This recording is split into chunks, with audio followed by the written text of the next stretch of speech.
Hi. So today I'm going to talk about the previous week in Trump Russia news. I'm going to do three parts of this video. The first part on Roger Stone and his associates. The second part is going to be on Paul Manafort, former campaign manager for the Trump campaign. And the third is going to be probably the most substantial, Michael Cohen, former personal lawyer to Donald Trump. So let's start off with Friday, November 23rd. I am sourcing information from a CNN article from that day. And we're going to start off with Roger Stone. Roger Stone is a longtime self-professed dirty trickster. He's been working in Republican politics since Nixon and actually has a tattoo of President Nixon on his lower back. Um, in 2016, he was going around talking about how Julian Assange from WikiLeaks was going to drop all sorts of information on Hillary Clinton.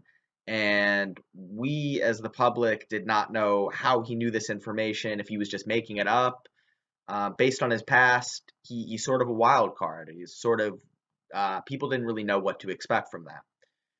So this information, the stuff that ended up getting leaked on Podesta and Clinton, we now know through indictments filed by Robert Mueller that this was information hacked by Russia's GRU, which is their version of, I guess, the CIA or the NSA, pretty much. So it was like a military intelligence operation.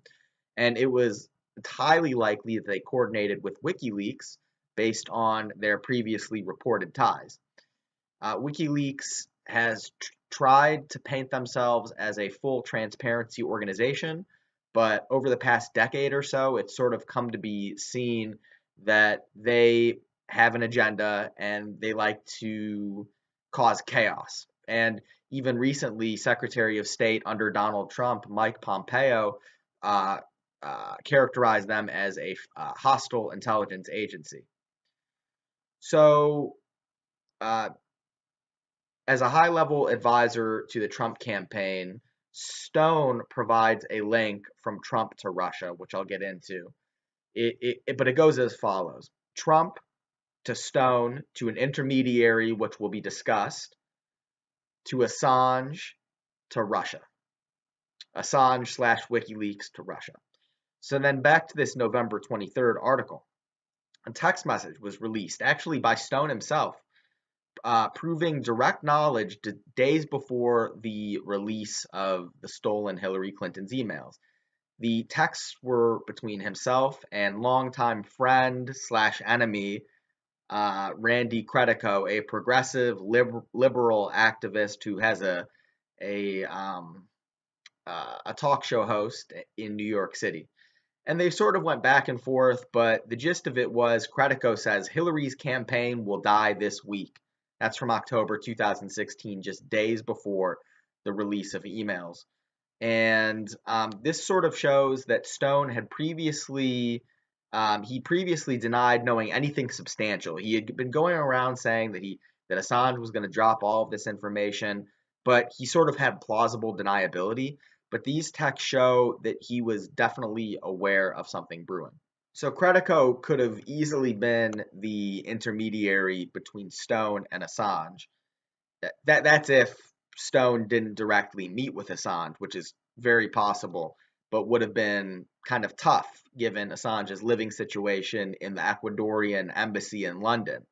If he steps outside of that embassy, he could be extradited to the United States and tried for crimes. On to another possible intermediary, though. A man named Jerome Corsi broke into the news. Some people have known about him for a long time, but he really came into the news in a big way on Tuesday the 27th, and I'm now sourcing information from the New York Times article on him. According to this article, Stone tried to get Corsi to find out what information Assange had. And from August 2016, text messages were released. Corsi says to Stone, quote, "Word is friend in embassy plans 2 more dumps. Impact planned to be very damaging," close quote. So we're pretty sure friend in embassy at this point is Assange in the Ecuadorian embassy in London. And Corsi kept the news cycle going as he went on to NBC and he talked with Ari Melber, and he flat out admitted to lying to prosecutors. Says when I say lying to prosecutors, he lying to prosecutors about him being the intermediary between Stone and WikiLeaks. He says he will probably die in jail, and claims that he simply had a faulty memory, which is why he won't cooperate. I happen to believe that making the rounds on shows like The Beat with Ari Melber is possibly an audition for a pardon, but this just adds yet another layer to the Stone, WikiLeaks slash Russia connection, and of course the Trump Russia connection. To learn a little bit more about Paul Manafort in the news this week, as well as Michael Cohen, former personal attorney to Donald Trump at the Trump Organization, stay tuned for parts 2 and 3 to this video.